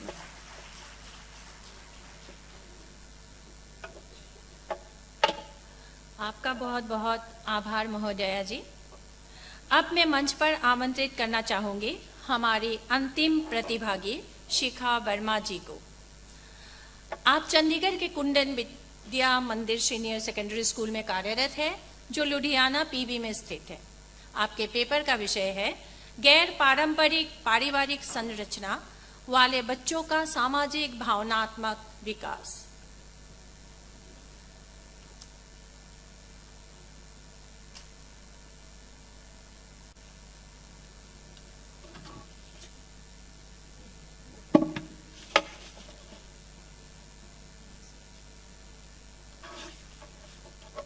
A very good morning to everyone and the elite gathering present here. My respect for the jury. And since it's the last session from the first lot, I'll just quickly rush into what I have done. My experts before me who spoke, they have done a lot of work in their own respect, and they have made my work even more easier for me to present my little understanding of what we have done. And my paper does not belong to a very scientific rigor, but yet it belongs to our field. And let me just take you through the slides. Okay. This is a slide where it imparts why we all are gathered here today. Beneath every behavior, there is a feeling. And beneath every feeling, there is a need. And the need for mental well-being. And this is all attributed to us as educators, as counselors, as academicians, and everyone present here in the auditorium. Investment in the adolescent's mental well-being is just like unlocking the key to nurture the productivity, right, the national prosperity, and yet for much more within it and beyond it. But therefore, taking a part of the mental well-being, however, there are certain constraints. There are multiple reasons which affect the holistic development of a child. And one such factor I have taken into consideration in my study, that is the socio-emotional development of children with the non-traditional family structure. Development is an eco-cultural project in which we try to achieve cultural goals and well-being of ourselves and for our children. However, the restrictions and the limitations can be any. We all present here are aware, and our own expert before me and Monica ma'am also mentioned the importance of the family and the surrounding environment to take care of the child, whereby the researchers mention that the role of both the parents are different in a family and they both have taken care of the holistic development. However, the changing environment and the damage of the society has changed the very fabric of the traditional family structure to to a non-traditional family pattern, whereby quoting various researches and my own observations mention the alternative family patterns which have increased in number according to various research, yes. It mentions the definitions of non-traditional family structure, taking into account the single parent family, where one parent is taking care of the children or the child without the assistance of one biological parent. That can be due to various reasons. The step families, where either of the biological parent is remarried or the child is adopted. Then we have the extended families, where the children are more solely taken care by the relatives, the aunts, the grandparents, whereby either or one single parent or both the parents are more or less having less communication and busy at the work. So according to the research and studies, this also extended family is counted in the non-traditional family structure. Being a single parent by choice or by chance is not a life full of struggle, but a journey of be strong. Multiple researches and the various studies mention on the fact and observe the kind of patterns that we see in the traditional family structures, like the permissive, authoritarian, democratic, is also similar to the parenting where single parents are taken care of. The single parenting also takes care of the same.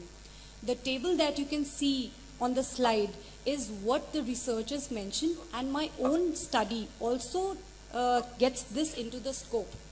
The study we have taken in our own very school, whereby I found that the single parent category have different parenting patterns as these: the permissive parenting, the democratic parenting, and the authoritarian parenting, whereby a single parent as a father who had left his child with the grandmother, taking care of it, mentioning that I am so busy to take care of the earnings and financial constraints and every other thing, the material workout, so he does not get enough time or maybe a very less time to communicate with the child. He has not even realized which class his son is now, and thereby I had to exclude the concerned child from my own study because there was no consent from the father as such. So there was one only parent who I found was permissive in nature. Then we have democratic parenting, whereby the effects were different, which I'll be discussing with you in a short while. In this, I could see that mother though is busy in taking care of the XYZs, but takes out even a little time to take control and take discussion and the quality time with the children. Then we have the authoritarian parent, whereby the mother, being a single parent, takes the insecurity and anxiety onto their own children. Right. So I could understand how and why the single parenting, and that makes me understand the effect children could have on them of these parenting styles, therefore gathering me to take the objective of my paper, which is the identified few students. We have 12 students from the middle section, that is from the age group of 11 to 13, belonging to class 6, 7 and 8, who belong to the non-traditional family structure, and I have identified those students. I will be in my own study, which is still continuing, which is still in progress, will be taken care and identified on the impact of various intervention strategies that we are continuing to do, effect on their academic performance, effect on their participation in various activities in the school, and also into their adjustments level at the school, including the discussion with their peers. So this is, I mentioned in the beginning, does not have a much scientific rigor, but the qualitative action research that we have taken has a very small sample size, that is 12 in number. It is done in our own school, Kundan Vidya Mandir Senior Secondary School in Ludhiana, which is situated in Punjab. And the age group, the area is definitely urban, and the age group is 11 to 13 years. The observations why we have selected these students first is, their degrading academic performance, lack of participation in school activities, constantly changing group of friends, and either or no friend circle, no eye contact, no expressions, overconfidence. They are two continuums, right? So one says you are not at all social, and one says you are even more, because of your insecurities of various reasons, can be very aggressive and violent at times.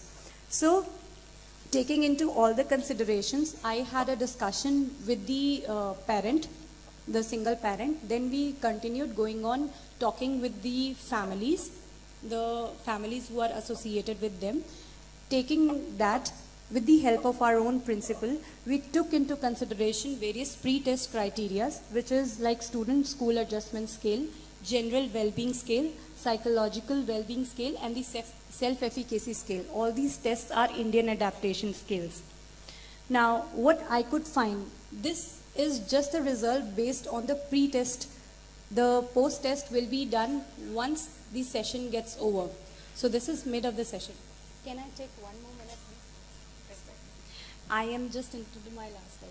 So when I understood what are the results, if you can look into it, my main concern was how the parents are communicating, what type of parents are there, and how they are communicating. So when I found a parent whose communication, even though he was democratic in nature, the effective and ineffective and negative parent who is very authoritarian, and the child was not socially developed. He does not want to be independent. He is totally dependent on the peers and others. The adjustment at the school level had a very difficult, because he could not make any eye contact. He could not make any friends. He did not know what to talk and how to talk about anyone. The results of the academics were very poor, and such 7 students were either aggressive or they were depressive. So again, the democratic kind of parents whose communication with the child were effective but yet negative, because they were always constantly, though spending quality time, but focusing more on what to do and what not to do. So they were socially active because they wanted their child to get participation in all the activities. So adjustment to the school level was definitely moderate. They had a good self-esteem, but the academics were average, and they were socially accepted in the school curriculum also, and the school activities also. Last but not the least, there were two students whose parents were democratic, effective and positive. They were independent. Their adjustment to the school is very high. They have good academic scores, and their confidence level turned into overconfidence. So this is what my observation is. These are the proposed intervention plans that has already been initiated since the month of April in this session. We have mindfulness curriculum that we practice every day. We have yoga once a week for these 12 students. We have made these students a part of the Readers Club. They are also participating in our social service group, which is called Kundanaitski Namada.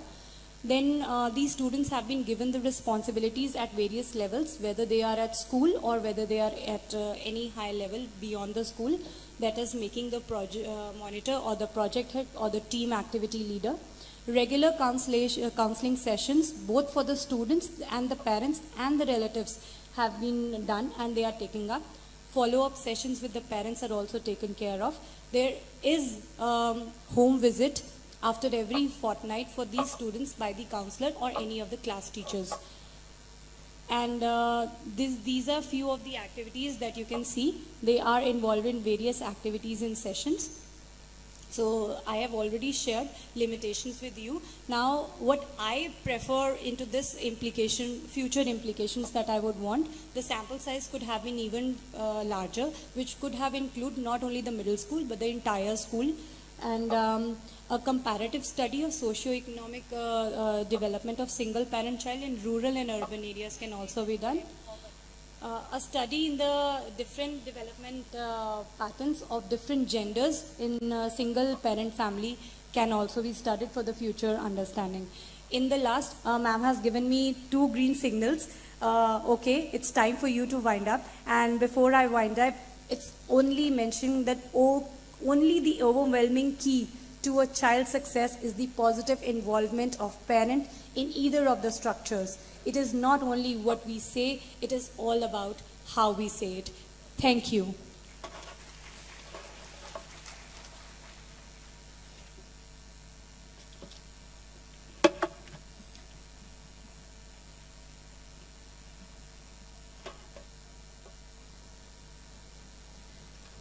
Thank you for all your insightful presentations.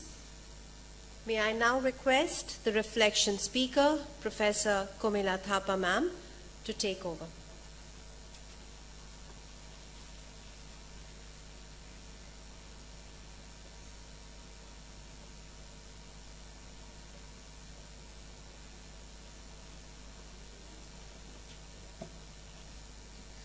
Well, at the outset, I would like to congratulate all the speakers. I think particularly the first two speakers were dealing with social inclusion, which was, I think, the main theme as we understood. I also feel that the tone for the entire technical session was very clearly articulated by Dr. Prachi Gildial, and she brought up very interesting points about social inclusion and enlightened us about some of the inclusive practices also which can be done. In particular, I would like to focus on the first two speakers. I will focus on all of them, by the way. But the first two speakers, one of whom was Anamika Datta, and she came up with, I thought, some very brave and courageous intervention programs in her school. And these were actually implemented, and of course, because I have been in a university setup, so I would comment also very briefly on the methodology used. So I think you have to be a little careful about the methodology. This cognitive status assessment, I was not very clear about what it was. So the questions which you use or the instruments, I don't want to be critical, but I feel it is my duty to talk about these issues also, particularly when you are doing a study and you are making claims about the efficacy of your interventions. The next speaker was Ms. Madhavi SG from Vellore. Her paper was mainly, I think, a theoretical paper, but she did make the effort to identify the gaps within the area. She also provided a review of strategies, and she also she tried to talk about the methodology which can be used in the field of social exclusion. So even if it was a theoretical contribution, I feel that it was, it helped again to understand the dimensions or the broad aspects of the area. The third speaker was Ms. Monica Chawla. And I think all of us really enjoyed her presentation, especially when she gave all these very interesting examples. And she also made a very creative use of acronyms and used some very innovative techniques also. But again, there was a question, I would raise the issue of rigor in the study. And she did make the claim that this program, the intervention which she had initiated, that the evaluation showed that it was positive. But you see, evaluation involves a lot of other things. So it's not that simple. It's all that I'm trying to say is, I am not trying to discourage you from doing studies. I think you should do studies, but there are certain basic scientific considerations which have to be included in the study. Not a very advanced study, but at least some sort of, the basic requirements are there.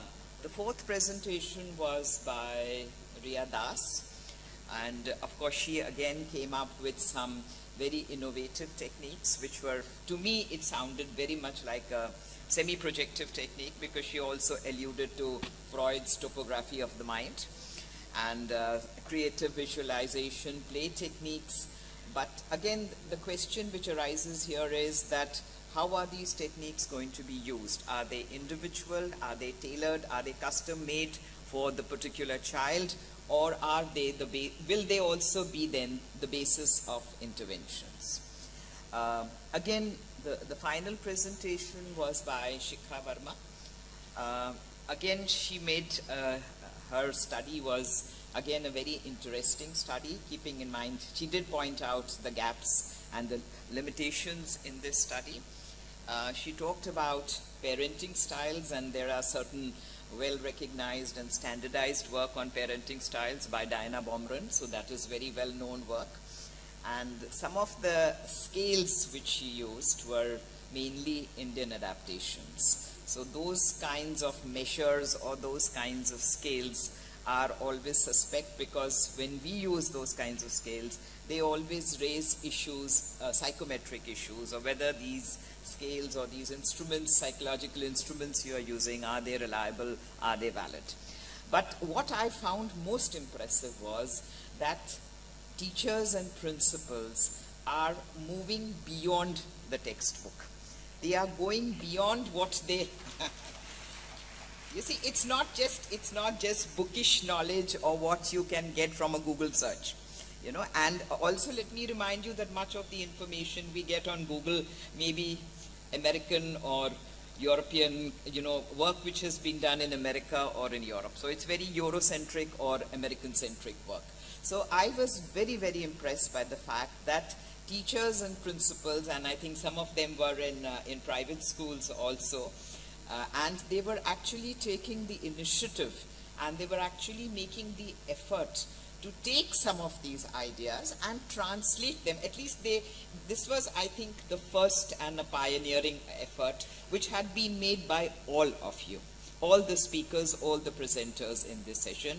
And that is something which I would applaud, because I think there were many, many bright ideas over there. There were some very courageous, very brave, very courageous attempts which were being made, efforts which were being made, and some of them really seemed that they could work. Of course, they would require, and I think all of you realize, they would require more work, they would require more thinking, maybe you need to read up a little bit more, maybe you need to talk to people who are perhaps well versed in methodology, because I found the methodology part was a little shaky. So you need people who are probably better, have a better knowledge of methodology. I'm not talking about very advanced methodology or very advanced statistical techniques like structural equation modeling, but I think you need to work on those aspects also. So once again, I will conclude by congratulating all the speakers and congratulating them for taking this first and very brave step forward in translating into action what they have been hearing about or what they have read about. And this, I think, augurs very well for the future, as I said in my presentation also, for the future of education in this country. If teachers and principals can expand their horizons, their mental horizons, and if they can go beyond theoretical knowledge into actually putting these ideas, translating these ideas into action. Okay, thank you.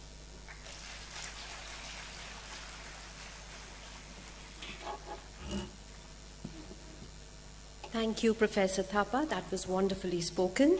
And with this, we conclude the technical session 1 of day 2. Before we head for our tea, it is now time to felicitate the 2 speakers on stage. And to present the honors, may I request Dr. Ram Shankar, Director, Training, CBSE, to come on stage.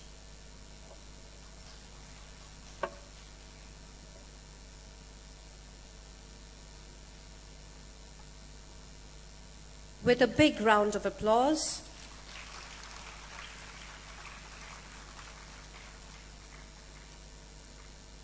we proceed to felicitate Dr. Prachi Gediyal, Northeast Regional Institute of Education, NCRT.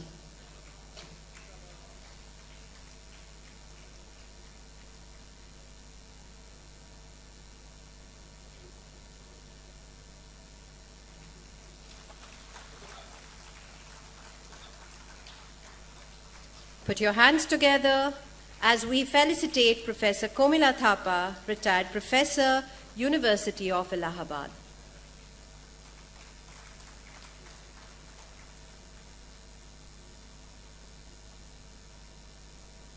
Thank you, Dr. Shankar. Thank you, speakers, respected educators,